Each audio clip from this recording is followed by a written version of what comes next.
Welcome to part 4 of Kenner's 1995 Waterworld toy line review. Since it's kind of hard to top the last video where we looked at the Trimaran, I figured we'd just kind of knock out the 4 remaining figures that we have to look at. So we'll start with what I think is probably the worst one, which is Hydro Sting Mariner with Blasting Aqua Spear and Mutant Manta Ray. As you can see, the eBay seller that I bought this from had a very loose interpretation of what sealed in box meant, so yay eBay. So here's Hydro Sting Flavor Mariner. He's got the same upper body as Bola Attack Mariner and the same pants that we'll share with the Power Bow Mariner that we'll look at. So a lot of him is repurposed in his own line, but he does have an added kind of quiver or sheath on his back that is for his dual-bladed weapon here. It doesn't go in there very well. I don't know if there's a particular angle you're supposed to get on it or what, but it just looks like he's been stabbed. Here's his Mutant Manta Ray and delicious tangerine flavor. And this is his Hydro Stinger weapon. It's one of those where they encourage you to fill it with water and you can have it squirt, but it also has a kind of harpoon that you can put in there and just use the pump action to have it fire. Let's see how well that does. Not very well. Yeah, it's actually getting stuck on its own bottom part here. Well, this one I'm not sure where it's sourced from. I wasn't able to find anything that looked quite like this or close to it. But as with most figures in this line, the weapon is so large and makes him so off balance that it's kind of a trick to get him to stand with it. Personally, I think he looks better with just the kind of double-bladed knife thing, but not particularly impressed with Hydro Sting Mariner.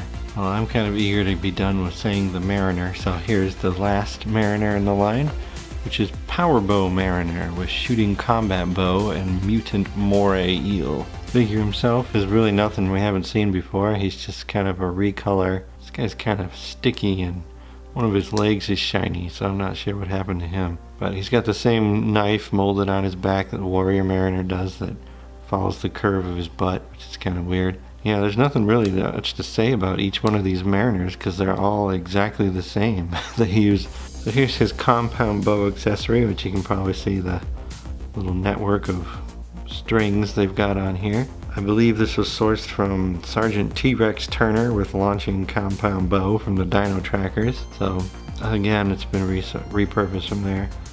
But this isn't the only Kevin Costner figure they've got with a shooting bow now, but at least this one has a much more secure string. He's also got another variant of the bone gun motif that they used with the Deacon. It looks like it's a double-barreled some kind of gun, double-barreled gun with a large, bony looking, I don't know, that's much too big to be human compared to the figure, but huge bones as stock. The Mutant Moray Eel, which is also in an orange color, and comes with 3 very large arrows for his compound bow. 2 of them look like they're basically shark teeth, which would have to be some kind of beyond megalodon type size creature to have teeth that large. And the third has some kind of vertebrae with, I'm guessing, dynamite around there. It's kind of a warhead, so that's pretty cool. So he can hold his bow very easily, but finding a position for him to actually fire it is not as easy. But so let's see how this works. Hopefully he's got enough of a grip on it. You can't really get much of a draw with the arrow because of the kind of feeder ring they have here. Stops at about there, so it's kind of difficult to get a lot of power with it, so let's just have him not hold it anymore. There we go. And now we're out of Mariners to look at, so now we have just Nord with Firing Bazooka Bomber and Mutant Crab. Nord is one of the bad guys. You first kind of see him at the atoll where he's kind of a spy for Deacon. I guess that should be pretty obvious that he works for Deacon since he's got the same stitched pants that Deacon had. Man, somebody had to sculpt all those little stitches and it just looks kind of strange. The Nord figure is a pretty decent likeness for the actor who plays him. His name kind of escapes me. His stitches go all the way around, unlike Deacon, so, you know, extra special amount of stitches. Yeah, he's got the same kind of pose that all the Waterworld figures have, where they're kind of like taking a half step kind of thing and flexing. I don't know. They all have very similar kind of look and profile, really. So here's his mutant crab, which is really pretty awesome. It's got a third pincher coming out of its butt here. He comes with this crossbow that's just a static weapon. It doesn't do anything. Kind of a weird handhold down here. I'm not familiar if this has come from anything else, but kind of lame. It doesn't have a skull or any bones on it like the other weapons do, so. And here's his bazooka. I'm guessing this may have been sourced from Muldoon from Jurassic Park. He had a bazooka as well.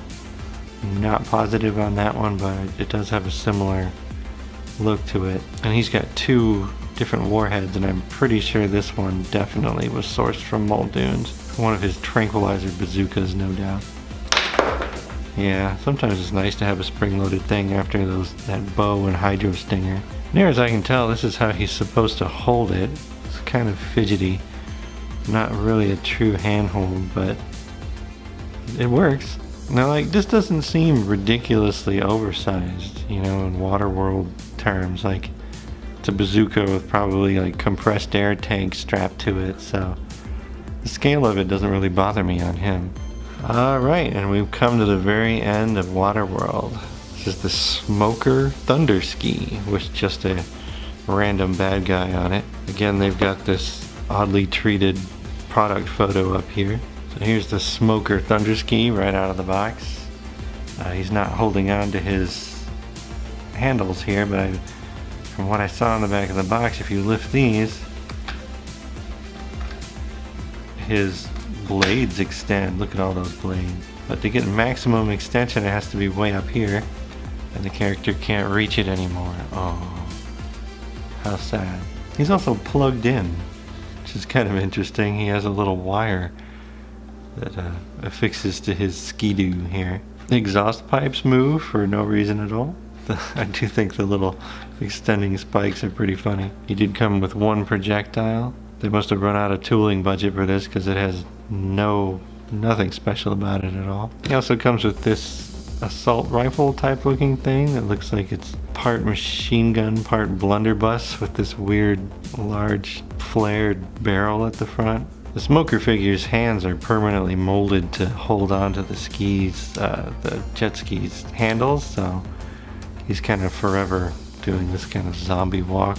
It means that he can't really hold his own weapon very well. I guess he can somewhat, but he's kind of constantly gangster styling it. He's got kind of this extra molded backpack here that is where his plug feeds in from his jet ski. He looks a little less detailed than everyone else. It looks like he's got some spray on him here. I wonder if this is overspray from something else, or if it's supposed to be there to kind of give him a gradient, since his textures are much simpler than everybody else's. I'm not sure where he came from. I wouldn't be surprised if he's a dino tracker though. But his beefy upper body looks a lot like the Nords that we just looked at, so. Here's his Thunderski. It also has that kind of airbrushing done to it to give it a little bit more depth color-wise. It's got two large exposed engines on the outside here, like it's been added to it, that feed down to these exhaust pipes, which is pretty neat.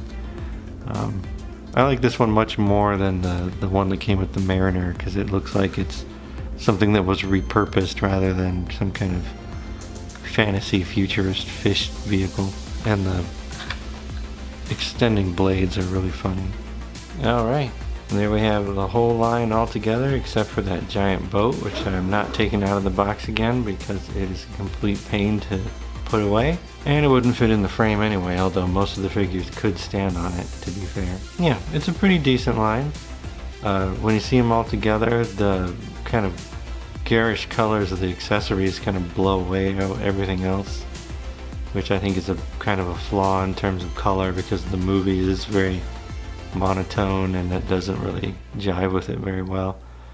Well, on the other hand, the characters do. Like, the colors used on their paint apps look very much like the movie. So if you take away all the bright neon colors, I think it looks a lot more like Waterworld. As with a lot of lines, I think there's too many of the hero, just too many iterations on the same Mariner basic sculpt. None of them are terribly different from each other or really justify having that many. Hydro Sting here feels a lot like filler. This one, it feels like the Bola attack one is just like, they did a great job on the accessory, but it's just kind of like, why? Like Power Bow, I think, is, you know, makes the most sense in world, having that kind of big chunky bow made out of girders and stuff. Makes sense. In terms of the looks, I think Hydro Sting's colors or probably match the most, and he wears those little booties a lot in the movie, so that makes sense. And of course, I still think Deacon wins for best accessory with that quad-barreled skull shotgun of his. But yeah, the Enforcer and the Nord look great for being just kind of accessory characters. The Smoker is kind of whatever, but you know, they needed somebody else to put on there. Surprised they didn't just do another Deacon where he still had both eyes or something, but you know. But yeah, overall, pretty decent. There aren't too many movie tie-in lines that have a vehicle just as ridiculous as that boat. Very cheap line to collect. They look pretty good all together. I think I'd display them without the accessories. Next up, there's another movie line that I didn't even know had a toy line from later in the 90s that I'm going to do next. I'm excited to get to that one, and hopefully it'll be kind of a surprise to other people as well. At least I didn't know I made it, and it's a real mess, so that one's going to be fun. And until then, thanks for watching, and I'll see you next time.